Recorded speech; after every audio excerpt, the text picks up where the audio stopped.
A new month brings about a whole new meta. Here are the top 5 decks in Clash Royale for May of 2022. Let's get right into it.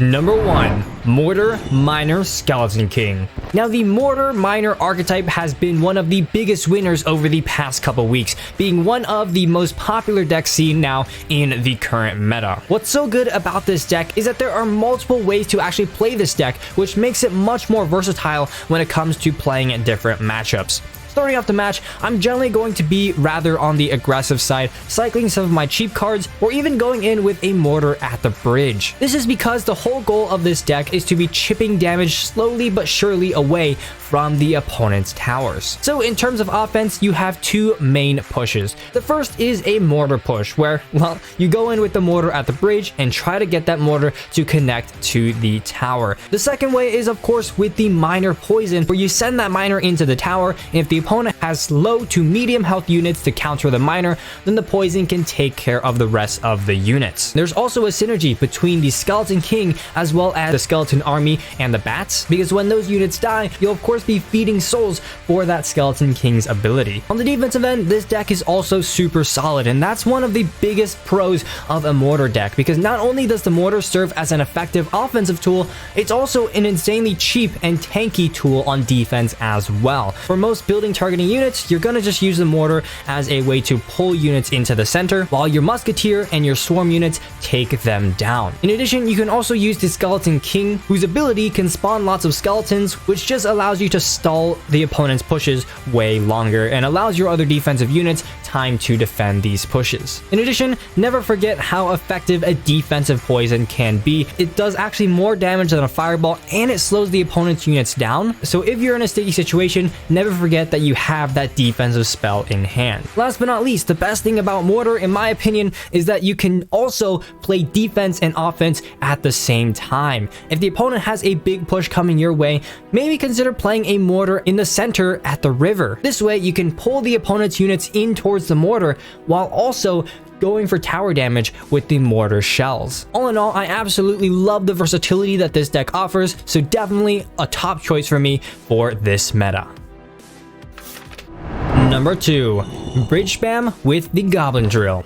Now, this is the newest variation of Bridge Spam, and it's absolutely taken this meta by storm. This is a very, very aggressive deck whose whole goal is to apply constant pressure at the bridge and force your opponents to be always on the defensive end. Starting off the match, I'm generally going to be a little bit more on the reactive end. Maybe I'll cycle a Barb Barrel or a Royal Ghost, but aside from that, I'll usually just react to my opponent's plays. Starting off, at the very core of your defense is going to be your Golden Knight and your Cannon Cart, which serve as both your tanks as well as your buildings, in addition to the Goblin Drill as well. These cards will not only get valuable damage on defense, but it will also tank for your Magic Archer and your Electro Wizard to take down the opponent's pushes. With both the Magic Archer and E-Wiz being ranged units that are weak to the fireball, it's important to space those units out in order to prevent your opponents from getting as much spell value. Lastly, the Tornado can be insanely important on defense. From getting King Tower activations to pulling a golem off of your arena tower, it is an essential way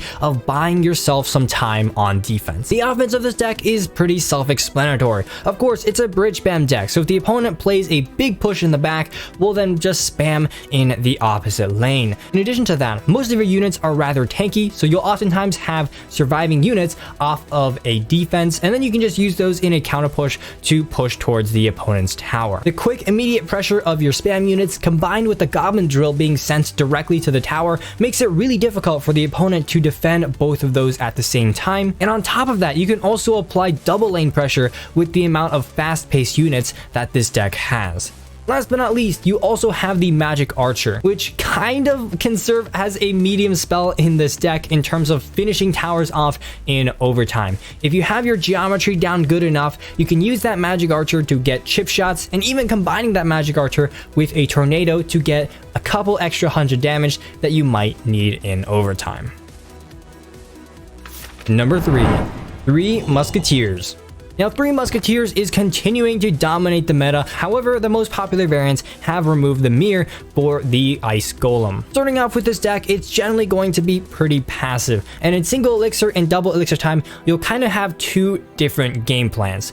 In single elixir, you're going to be a little bit more on the defensive side. So you do have bridge spam units, so if the opponent plays a big commitment in the back, then just pressure the opposite lane. But aside from that, the main goal in single elixir is to get an elixir collector advantage on your opponents. This is insanely important because an elixir collector is pretty much a guaranteed positive elixir trade unless the opponent has an earthquake. Therefore, slowly but surely, you'll be able to build up your collectors. Ideally, by double elixir time, you'll have 2 elixir collectors on the field, but either way, if the opponent is constantly spelling out those elixir collectors, that actually frees you up to use some of the other units in this deck. In double elixir time is when you'll really want to turn on the heat. Now, when it comes to playing your 3 Musketeers, you're pretty much always going to be splitting your 3 Musketeers, so 2 of them go down one lane and 1 of them go down the other. The types of pushes that you'll be building are extremely double lane focused. Maybe go Elite Barbarians down one lane and a Golden Knight down the other. The pushes are extremely self-explanatory, but still really difficult for your opponents to stop. In addition, a well-timed heal spirit can be absolutely essential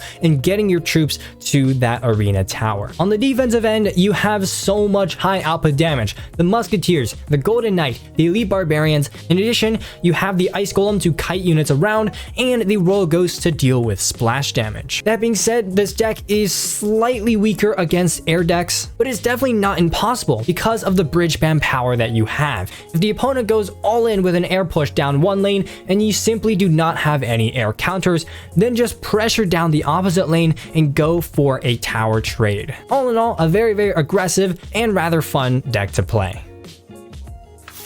Number 4, Lava Hound Balloon.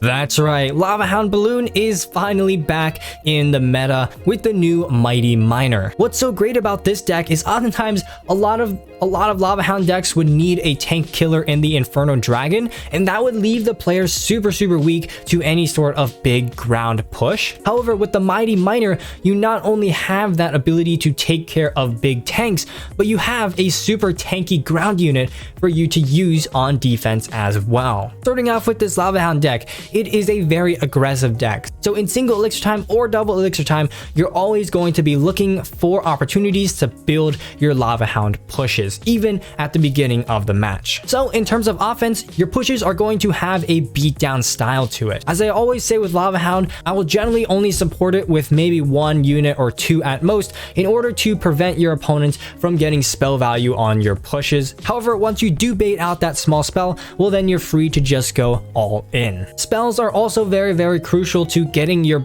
Lava Hound and Balloon to the tower, so also make sure you're saving some elixir in the bank to use some of these spells. In general, I find that I won't be playing my Mighty Miner on offense. However, if he is surviving off of a counter push, well then it can definitely work itself into an offensive push as well. On the defensive end, this deck is much more robust than previous versions of Lava Hound, and that is mainly due to that Mighty Miner being so solid, so tanky, and so effective at dealing with tanks. In addition to that, you have the Tombstone, which not only pulls building targeting units, but also spawns skeletons constantly to stall the opponent's pushes. Your whole goal is to distract your opponent's push and allow time for your baby dragons and mega minion to damage down the rest of the push. All in all, a fast-paced and easy deck to pick up, definitely a top choice for this meta. Number 5, Wallbreaker Goblin Drill Cycle. Now this is another deck that has become really popular over the last few weeks. And if we're going to talk about a cycle deck, then you already know that this is going to be a fast-paced, aggressive deck. Starting off the match, I'm always going to be cycling some cards to start immediately pressuring the opponent. May that be splitting wall breakers, going in with a fire spirit, or even a goblin drill to the opponent's tower. This deck is the epitome of a chip style of deck, and the whole goal is to be constantly chipping damage away from the opponent's tower. So your offensive plan is actually quite simple. You're going to be trying to outcycle the opponent's counters while forcing them to overcommit on defense. In addition, there's also a bait element in this deck as well. So make sure that you're not giving your opponent the spell value that they want. And on top of that, you can actually use this bait element to your advantage. For example, if you force out the opponent's log to take out your wall breakers, well then they obviously won't have the log. For the goblin drill or your skeleton army. On top of that, you also have the Skeleton King, which again takes in the souls of these spam units and is able to very quickly charge up the King's ability. On the defensive end, despite the cycle nature of this deck, it is actually very effective, and that is due to the Inferno Tower. And on top of that, if the opponent's able to somehow get through your Inferno Tower, well then you also have the Goblin Drill as a building to use in an emergency situation. In addition to that, you have the Skeleton King and Fire Spirit for splash damage, the Skeleton Army to take care of single targeting units, and then the Dark Goblin, which is going to be played very far away to snipe away at the opponent's push. Lastly, you can never forget that the first line of defense is always a good offense with these cycle decks. If the opponent has a big push coming down one way, don't be afraid to just throw a set of wall breakers down the opposite lane. It's only 2 elixir, and oftentimes the opponent will either not have a response, in which you'll get a free like 1000 damage on the opponent's tower, or the opponent will have to spend elixir defending and they won't be able to build up the big push that they want. All in all, an extremely fast-paced deck to play, so for those of you bait and cycle players, this may be the deck for you.